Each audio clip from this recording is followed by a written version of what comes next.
주님의 평화를 빕니다.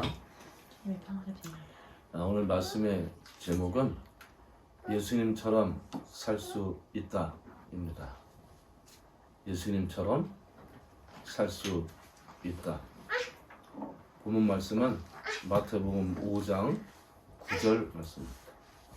마태복음 5장 9절 말씀입니다. 평화를 이룬 사람은 복이 있다. 그들은 하나님의 자녀라고 불려질 것이다.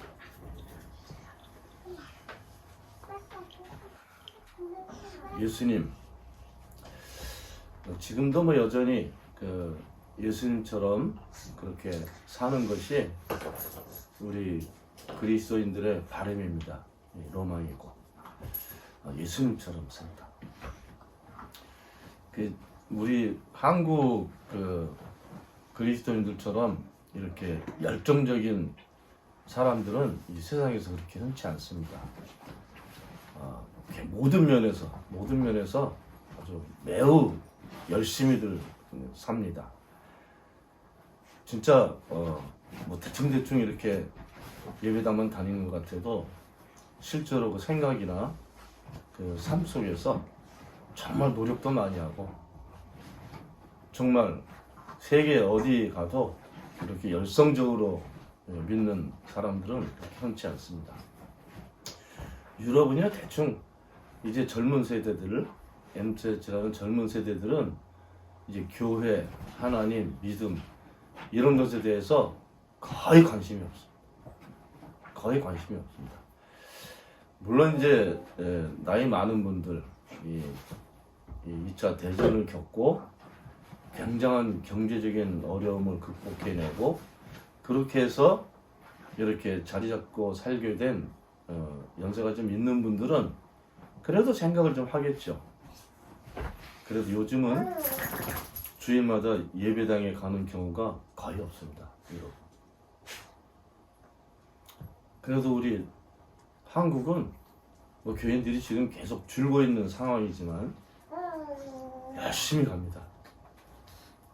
집회도 열심히 가고 물론 20, 30대에서 관심이 많이 떨어졌다고 하지만 정말 열심히 갑니다. 예배도 열심히 드리고 집회도 열심히 참석하고 헌금도 무진장 많이 하고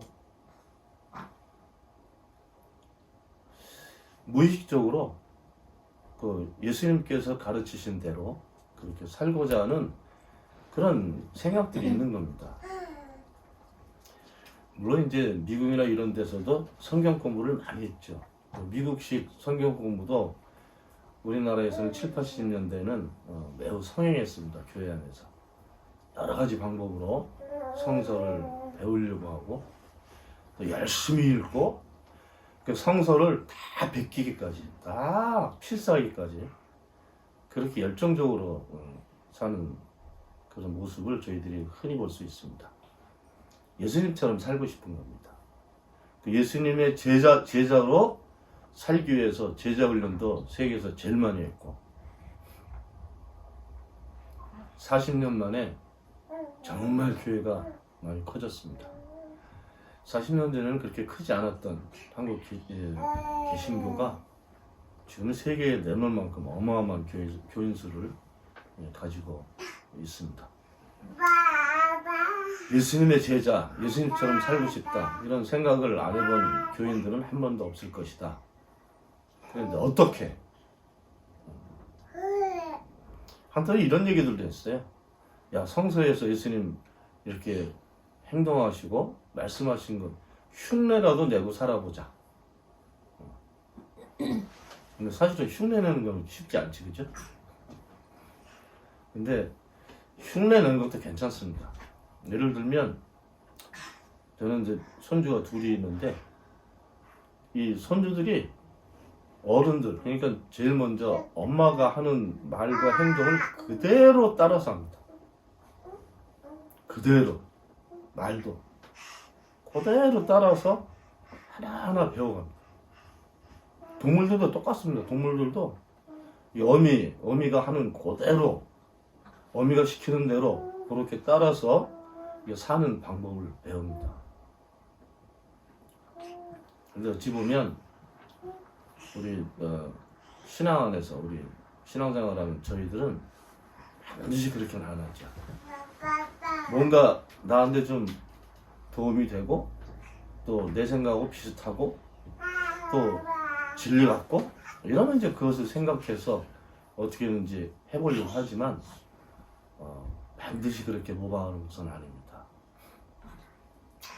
봉사도 열심히 하잖아요. 또 뭐 선교 활동도 열심히 하고 하지만 이제 신앙을 어떻게든지 표현해보고 싶은 그런 계획이지 반드시 모방된 건 아니에요.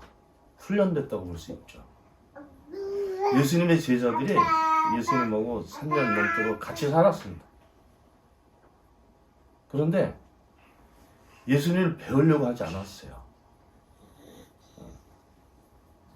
예수님하고 예수님 제자들은 서로 다른 삶의 목적을 가지고 있었습니다. 예수님의 제자들은 예수님이 하시는 말씀을 잘 이해하지 못했어요. 그리고 예수님께서 하시는 행동도 잘 이해하지 못했습니다. 그렇게 모든 것은 나중에 성령이 오셨을 때부터 그때부터 깨닫게 됐고 그 다음부터는 정말 예수님처럼 살게 되었습니다.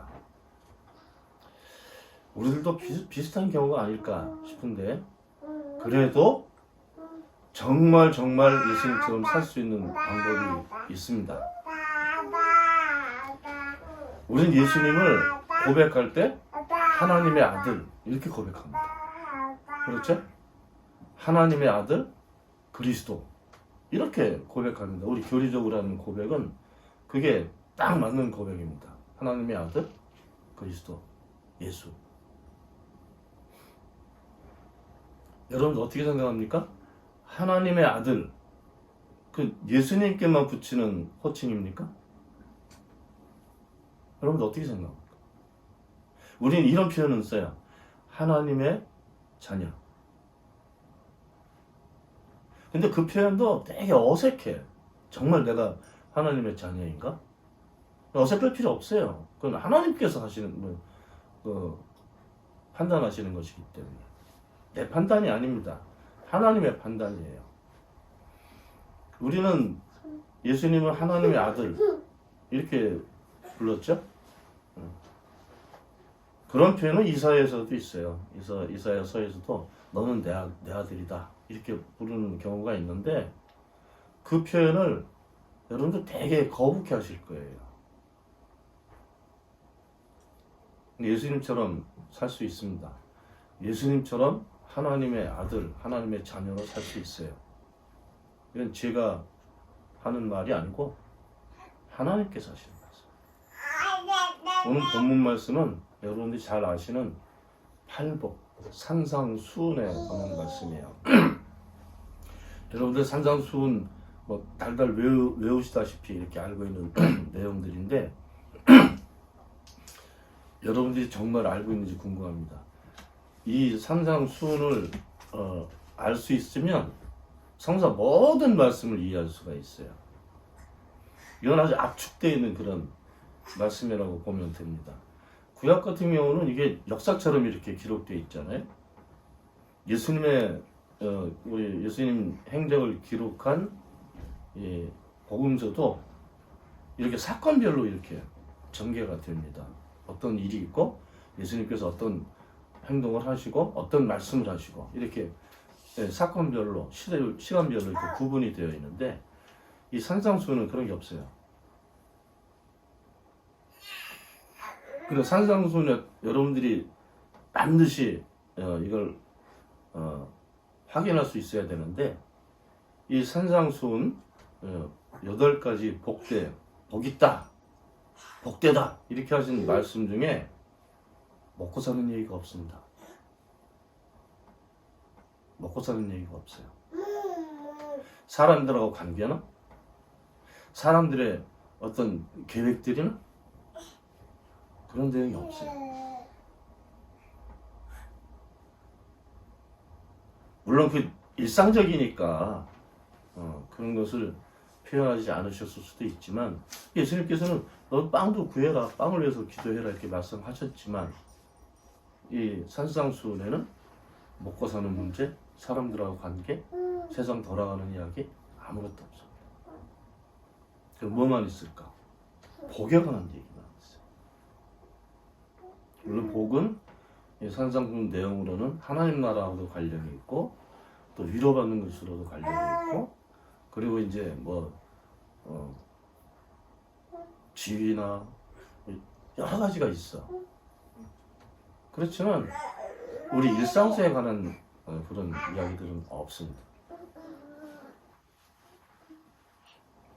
마음이 가난한 사람, 영적인 표현인데 갈급한 그런 경우에는 그렇게 네가 그 위치에 있다 그러면 뭐 사실은 힘들다고 생각하지만 넌 참 복된 거야. 이런 말씀이에요. 왜?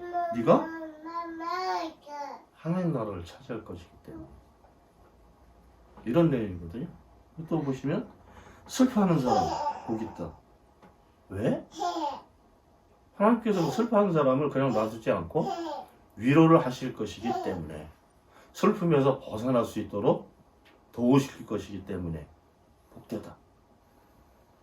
또 보시면 의에 지르고 목마른 사람 정의 없게 정말 불의를 참지 못하고 정의를 위해서 온전한 것을 위해서 애를 쓰고 투쟁하는 사람들 그런 사람들은 복이 있는데 왜냐하면 그 갈급함이 채워질 것이기 때문에 그런 내용이에요. 이 8가지 복에 관한 말씀 가운데 오늘 9절 말씀은 평화에 관한 말씀입니다. 평화를 설명하지 않으셔요. 물론 여러분들 평화가 어떤 것인지는 다 알고 계시잖아요. 평화는 함께라는 표현으로 같이 써야 돼요. 함께, 같이 이런 표현으로 써야 그 평화의 뜻을 이해할 수가 있습니다. 먹는 것도 어떤 사람은 배부르고 어떤 사람은 굶고 이런 건 평화롭지 않은 모습이죠. 근데 함께 먹어. 함께 나눠 먹어. 그럴 때 그게 평화예요. 평화롭지 못한 것은 나눠져 있는 거예요. 분열. 깨져 있는 거예요. 지금 우리 한반도 상황은 평화롭지 않은 상황이죠. 왜 그렇습니까? 갈라져 있으니까. 그럼 평화를 결정적으로 방해하는 요소는 담입니다. 담. 울타리. 담이 있으면 나눠져 있게 돼 있어요. 벽이 있으면 나눠지게 돼 있어요. 벽을 없애는 거야. 높고 낮음의 차이가 크면 갈라져 있는 거예요. 다른 세상인 거예요. 그 다른 세상이 하나가 돼야 되는 거죠. 그게 평화예요.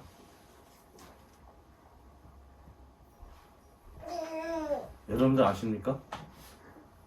내 삶이 평화롭지 않을 수도 있어요. 왜냐하면 내 안에서 갈라져 있을 경우가 있기 때문에.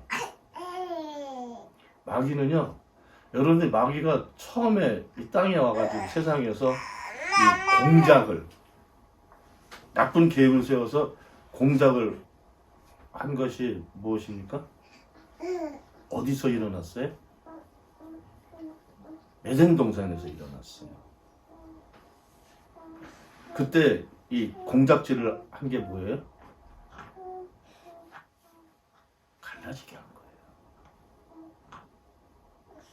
하나님하고 사람하고 사람하고 사람하고 그 사이로 쑤시고 들어가서 갈라지게 한 거예요. 결국은 안 갈라지겠지만 서로 잘 살았어요. 근데 갑자기 상대방을 의심하기 시작했어요. 서로 같은 생각으로 잘 살았어요. 근데 혹시? 이렇게 다른 생각을 갖게 됐어요. 그 다른 생각이 다른 행동으로 드러나게 되는 거죠. 그게 에덴 동산 사건입니다. 여러분들이 반드시 기억해야 할 것은 마귀는 함께 있는 걸 못 봐. 또 하나로 살려고 하는 그런 계획을 절대 못 봅니다. 그래서 담을 쌓. 여러 가지 방법으로 담을 쌓아요. 생각이 나눠지게 만들고, 기분을 상하게 만들고, 서로 의심하게 만들고,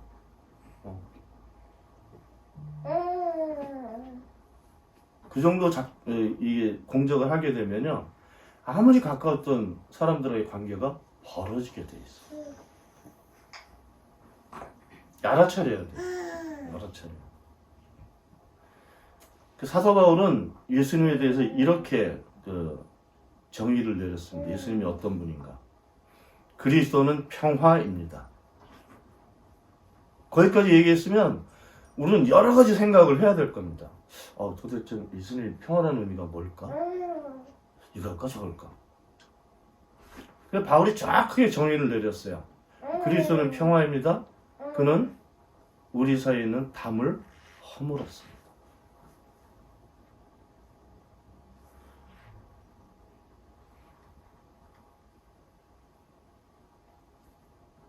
그리고 또 교회가 고백을 하는 거죠. 그리스도는 하나님의 아들이었다. 오늘 본문의 말씀은 평화를 이루는 사람은 복이 있다. 하나님이 그들을 하나님의 자녀라고 부를 것이다. 독일어 성서로는요, 하나님의 아이들의 아이들, 하나님의 아이들. 평화를 이루는 사람은 뭐예요? 평화를 막 추구하고 그걸 완성시키려고 노력하는 사람이에요. 그리고 어떻게든지 평화를 알리는 사람이에요. 원문은 그렇게 표현되어 있어요. 우리는 우리말도 참 좋긴 해. 번역을 잘했죠. 평화를 이루는 사람. 이 평화를 이루는 일이 우리들 일이에요. 그리스도인의 일이에요. 왜냐하면 평화롭지 않은 삶을 살게 되면은 다 망가지니까, 죽으니까. 평화가 드러나지 않으면 슬퍼하는 사람은 영원히 슬퍼하며 살게 돼요. 그렇죠. 만약 평화가 없다면 우리는 죽고 나면 끝이 아무것도 안 남아. 사라지는 먼지하고 똑같게 된다고요. 평화가 없으면 찬양도 없고 기쁨도 없고 눈물만 있고 고통만 있는 거예요. 아니 근데 그리스도인이 그렇게 살아 말도 안 되죠. 말도 안 돼.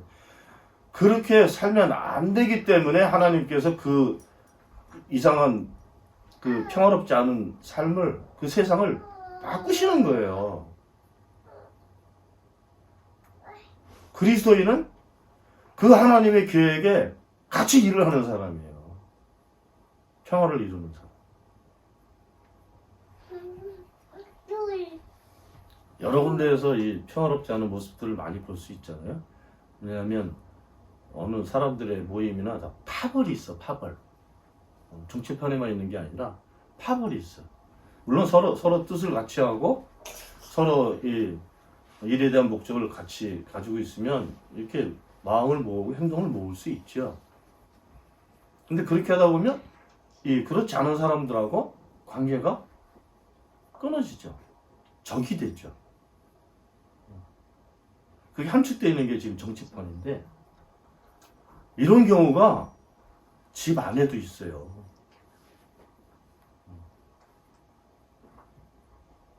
집 안에도 있다니까요.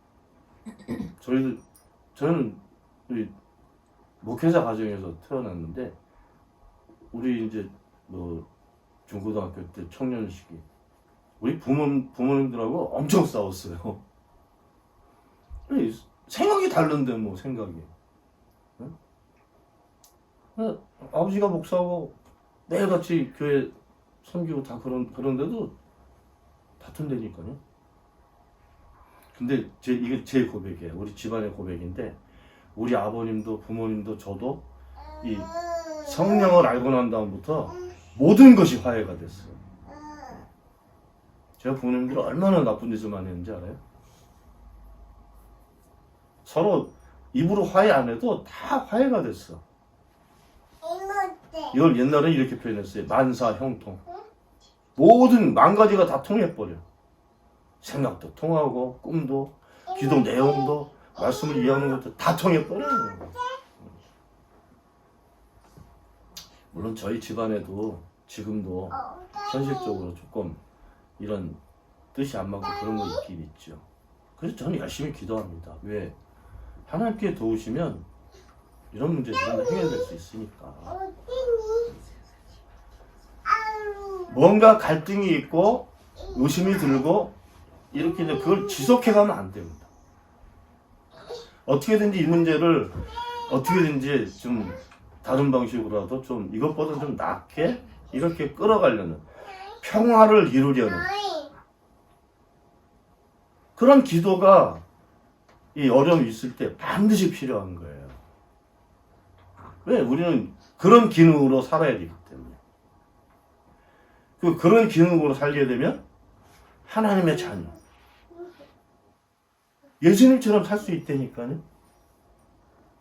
교회 안에서 여러분들 교회가 크면 클수록 얼마나 파벌이 많은지 압니까? 어떤 장로님 편, 어떤 권사님 편, 목사님 편 이래가지고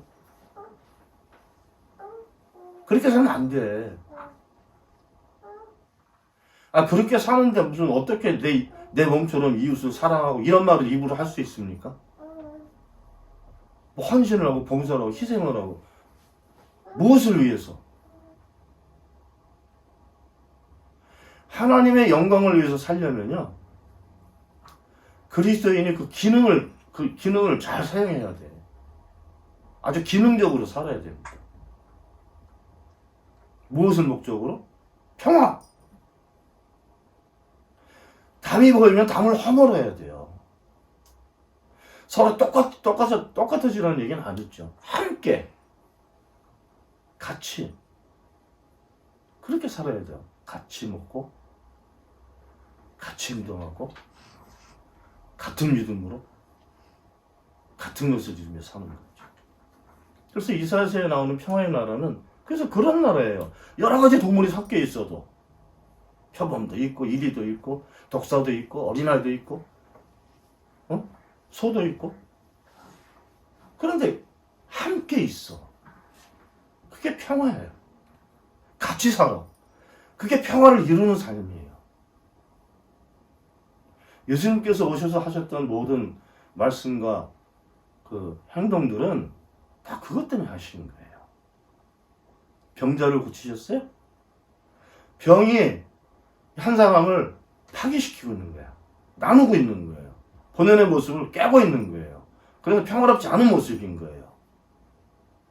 그런데 그 병마를 그래서 병마라 그러는 거야. 병을 가지고 들어온 마귀. 병마를 쫓아냈어. 그랬더니 어떻게 됐어요? 나섰어. 나선 게 뭐예요? 평화롭게 된 거예요. 누가? 그 병마가 들어있었던 사람이 평화롭게 된 거예요. 그 문둥병 기사 있잖아요. 그건 문둥병이 났는지 안 났는지 그거 확인할 필요가 없습니다.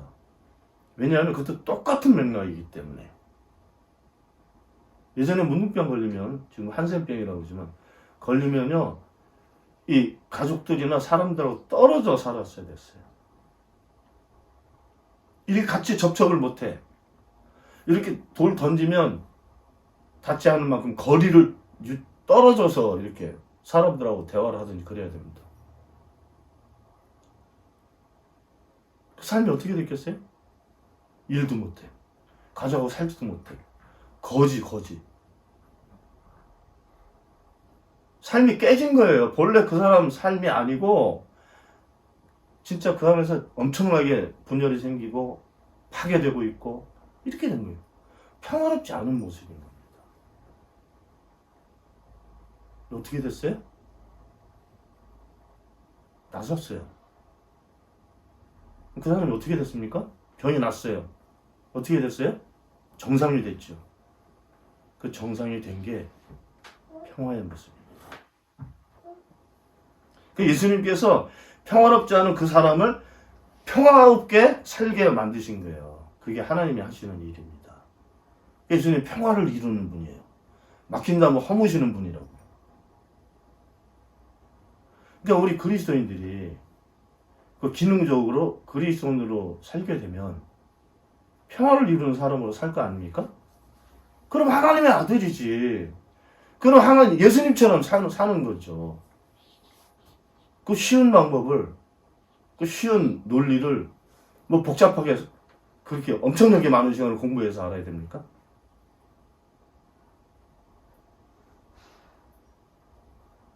그리스도인들이 낯을 잃어버리면 맛빠진 소금 길가에 버리는 것처럼 소용없다고 그랬어요. 아무짝에도 쓸모없다고 말씀하셨다고요. 그냥 그리스도인이 그리스도인으로서 살지 못하면 그건 쓰잘데없는 거야. 그거는 쓰레기만 못한 거예요.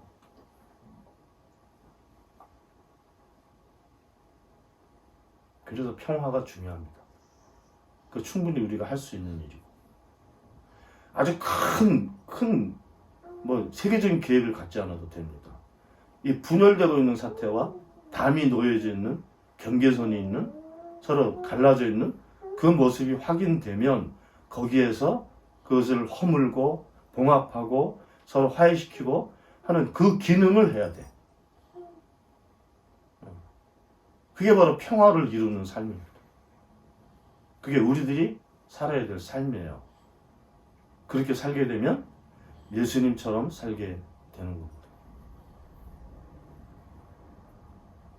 하나님의 아들이라고, 하나님의 자녀라고 하나님께서 여러분들을 그렇게 부르실 겁니다. 평화를 이룬 사람으로 살 수 있기를 바랍니다. 기도합니다. 하나님의 은혜로 저희들이 삽니다. 주님의 은혜 가운데서 주님께서 예비하시는 복을 알고 저희들이 살아갑니다.